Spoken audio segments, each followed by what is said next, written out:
Hello everyone, welcome back to the channel. I hope you guys are doing amazing. So let's see today's daily challenge on Leetcode and try to solve it together. We are asked to find the original type string one.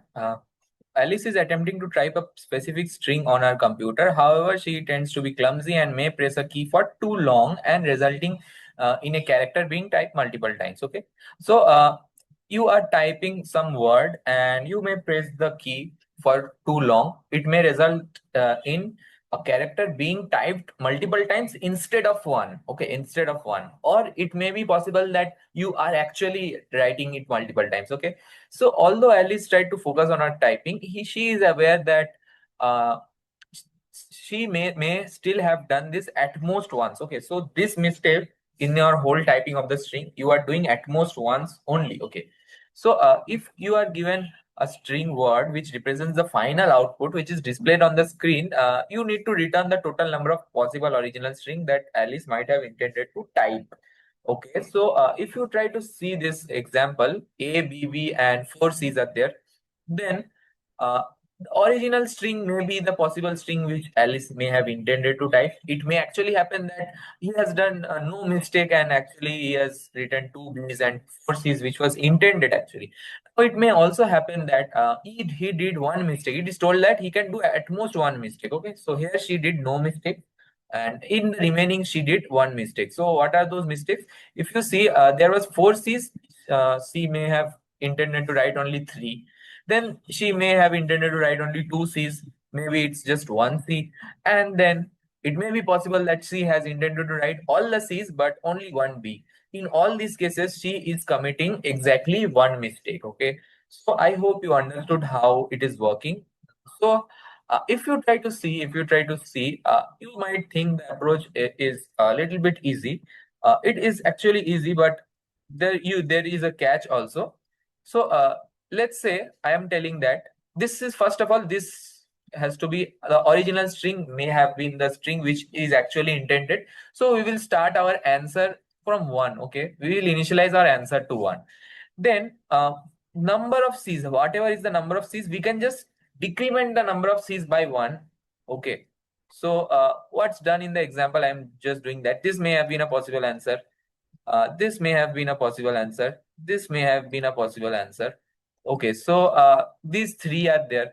So till one, till the count of C is one, you just keep decrementing this, and every time you do answer plus plus. Okay, every time you do answer plus plus. So here the count of C's is four, and so you add three to the answer. Okay, and the count of B's similarly, you can just decrement one time. Okay, so count of B's is how much? 2. So you just add 1 to the answer.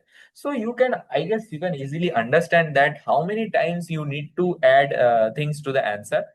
So can you think of doing something like storing the frequency of A, then frequency of B, then frequency of C, and then do something like you start answer from 1, the whole string, and then you keep adding these frequencies minus 1. Okay, so A minus 1 is 0, you add 0, you add 2 minus 1, you add 4 minus 1. So you end up in adding answer initially had 1, you end up in adding 1 plus 0 plus 1 plus 3, which results in 5, which is your correct answer here. Okay, which results in 5 and which is your correct answer. But there is a catch here.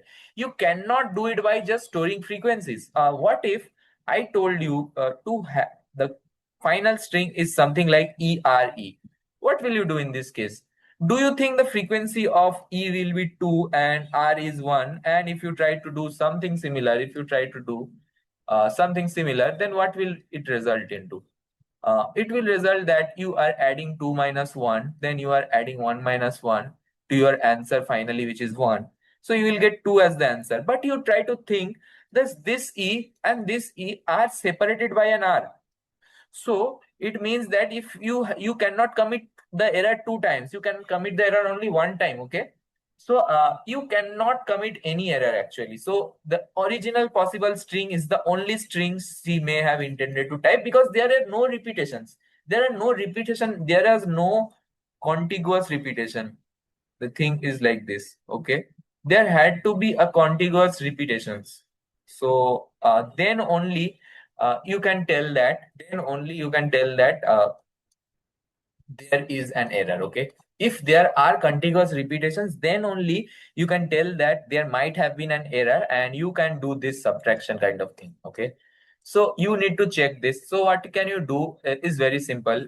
You just, let's say you are having something like now a b b, 4 C's and again 2 B's. So how will you store the answer here? As I told you, answer will start from 1. That is true. But you keep a pointer I. Okay, you traverse through A. Okay, then you also store what is the previous value. So let's say previous value is A, and you just start from B. Okay, you just start from the second value, and you keep a previous character. So let's say A was 3 times. Let's say for the, I mean, for easy understanding, let's say A was 3 times, and previous character was one and A, and you just keep your pointer here. So while the time you will say that while your current character, okay, while your current character is equal to the previous character, you just keep incrementing this I pointer.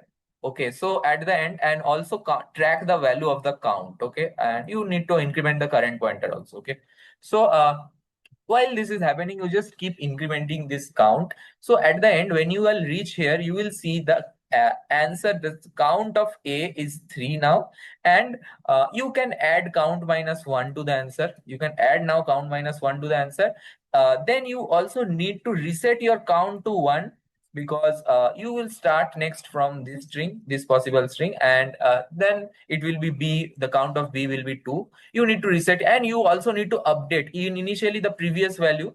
The prev value initially was A. Now you need to update your prev from A to B. Okay, from A to B you need to update. So here you can easily see that you can just iterate through a one pointer and just add here 2 times. You need to add the A, again one time, even again 3 times, then again one time, and initially your answer is 1. So 1 plus 1 plus 1, 3 plus 3, 6 plus 2, 8 will be your answer in this case. So this is the method which you should be following. Okay, and you see if this works in O of n time, it's quite simple. So what we will do, we will keep an answer 0 definitely. Let's keep n equals to words dot size. And what else, if you see, we keep a previous character which is nothing but word of 0. We can keep this easily. And what we do is very simple. We just do a simple uh, loop starting from 1, and it will go on till n. And what it will do is that it will, first of all, it will check that while this word of I is equal to the previous value. So while word of I is equal to previous, you just increment your I. Okay, you just increment your I, and you also need to take care that you have a count variable which is 0 initialized. Okay, and you need to increment the count also, right? You need to increment the count. So first of all, this count and 1 will be initialized to 1. Count and answer, as I had told you, initial value is 1. And every time when this loop is finished, what you do, you just add answer plus equals to count minus 1. Then what all you need to do, you need to reset the count value to 1. You also need to update the previous value to the current value, and you just return answer. You see, this is quite simple. I guess this is quite simple. uh, you start with answer 1, as I already told you. Start with answer 1 and keep count as 1, and you start from the next index. While it is equal to the previous value, you just keep iterating. Okay, you just keep iterating, keep updating the count. Every time you do this, you just add to the answer count minus 1, and initially the count value you need to reset it to 1 again, and the previous value you just update it every time whenever this contiguous counting is finished. So in this way, you make sure that you only have counted the contiguous values. So if you try to run this and check if there's any error or not, so you see there are no errors actually. And if you try to submit it now, if you try to submit it now, uh, you have a very good runtime complexity. You see bits 100%, and you see this is working in exactly O of n. Although there is a while loop inside a for loop, it may look like it, but you are visiting every character only once. Only once. So that's how you ensure that you are the time complexity of this code is nothing but O of n. So yeah, that was easy problem for today, definitely. Let's see tomorrow's problem. So I hope your day goes also as easy as this problem. So thank you so much.